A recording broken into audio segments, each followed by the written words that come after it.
This is Rosa Avila, and you're watching Flip of the Week. Today's rhythm section study is on code words and signals.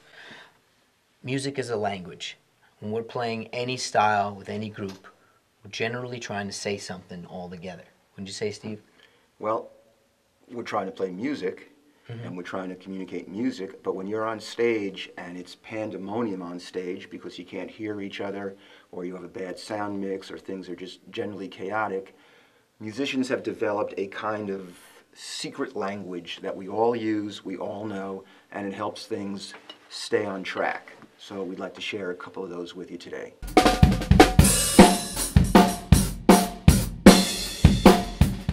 The first example are some of the code words that we might use if we're playing a song and one of us has never played it before. We have to use certain words to reference what the other person needs to play. For example, if I'm looking for a tempo reference, what are some of the things you might give me, Steve, as a reference? Well, one of the easiest things, if I might say, this is a 6/8 ballad.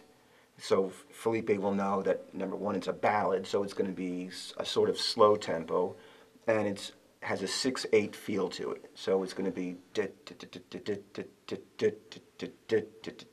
kind of a thing. Right. Right? Here's an example of a 6/8 ballad.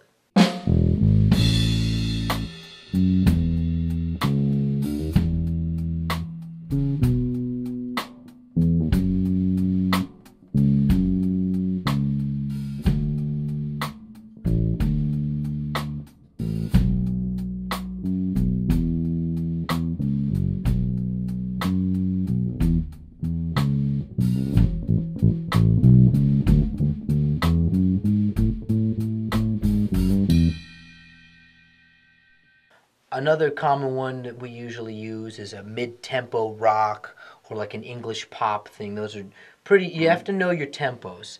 You know, what would be some of the bands to listen for if you're trying to reference English pop? Well, obviously the Beatles. You're not going to go wrong listening to the Beatles for anything. I mean, they're the Bible of the whole thing.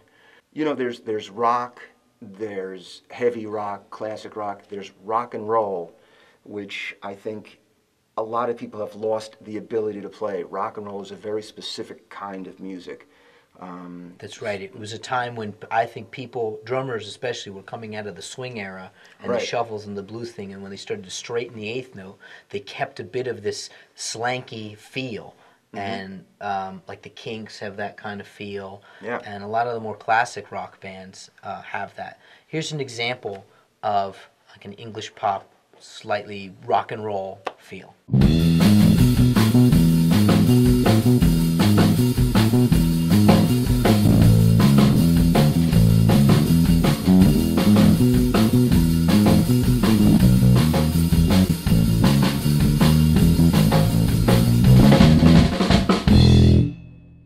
One more example of a tempo reference that I've always found to be a really good name for it is the flat tire shuffle. What would you say is what you do in a flat tire? Well, a flat tire shuffle, I'm pretty sure came out of Chicago blues, and it's the audio equivalent of tire that's flat. You know, that's what you picture. Yeah, the car's kind of going along and kind of clunking, and I mean, basically as a bass player, I'm just playing a walking pattern, but the drummer is the guy that's really driving the car with 3 good tires. So you're looking to have that weird little hop that's a specialty of the flat tire. When playing this, it's important that when you settle into it, it's just like if you actually got a real flat tire. You just want to maintain, you don't want to hit any other bumps. You don't want to go too fast, too slow, take any turns too hard, just get there. It's a very good feel for more mid-tempo stuff because it has a great danceable factor to it. You know, I was just going to say, it's one of my favorite things to play in a crowded club because for whatever reason, you can get the girls' hips shaking like nothing else. Right. So enjoy the flat tire, won't you?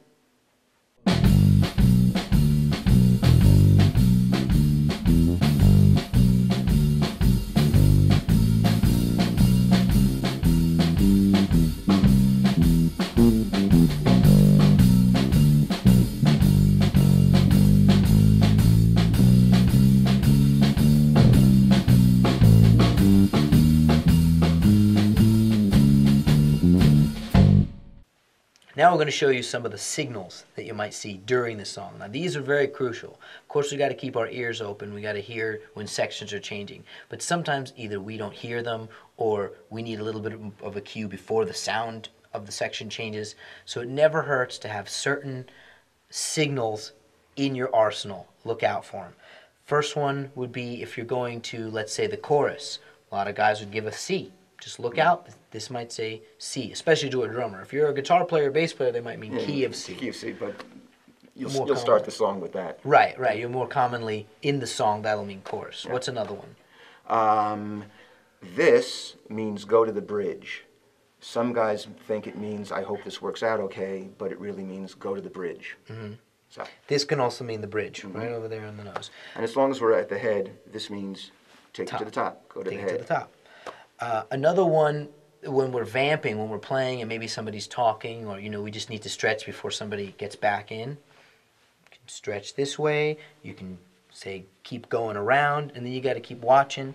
Sometimes just a good eye look will mean watch out, here comes something.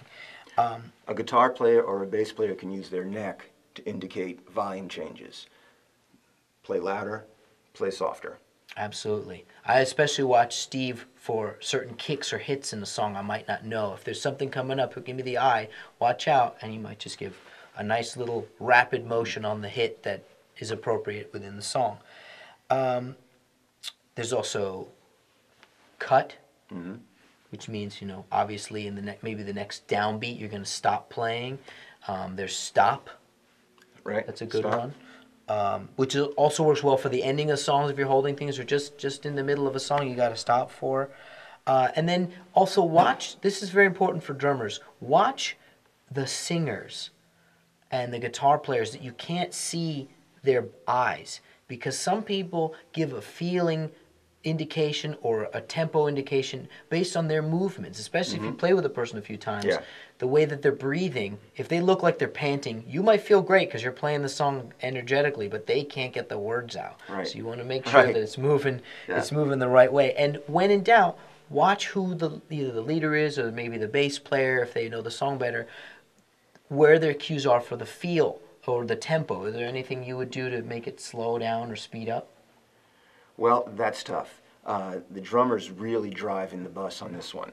But the best thing you can do, if you feel it's not kicking enough, is you can try playing a little bit faster, hope he'll get the cue, or if it's too fast, you can try pulling back on where you're playing. Right, literally giving the image of a pullback. That often all you need is that one to just reference where you are, figure out why it's there, and then as subtly but effectively as possible, choose a point to do it. Now this is very important that you know the song, or at least know the person that's telling you about the song, because what happens with the drummers sometimes is they'll get in their zone and they'll be feeling great, and all of a sudden someone will give them a cue and they'll do this deer in headlight look, and then they'll fall too far back, or they'll just come completely off the tracks, and then it falls apart, and the purpose of it wasn't to be that dramatic. So you really have to be able to read a person's expression. One of the things that really separates the great drummers from the good drummers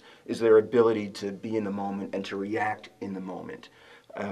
If the tempo is not right on, they have to be able to make those adjustments. And there are some guys that do it really well, and there's some guys that can't. Once they're locked into a tempo, that's where it is, for better or worse. So if I were going to suggest anything to the aspiring drummers out there, it's learn how to be in the moment and learn how to adjust your tempo accordingly. What we do both dynamically and feel-wise is dictated a lot by how our bodies are moving. And we generally, I think we try to keep a danceable, moving feel whenever we're playing, because after all, music should move you. Music should make you want to move, be it dancing, emotionally, spiritually, whatever. So if it moves the player, it should probably help to move the listener. Thank you for checking out this Code Word and Signals episode of Flip of the Week, starring Steve Geller, my good friend, great bass player. And check out next time when we're going to be doing more rhythm section discussion. Next week on Flip of the Week.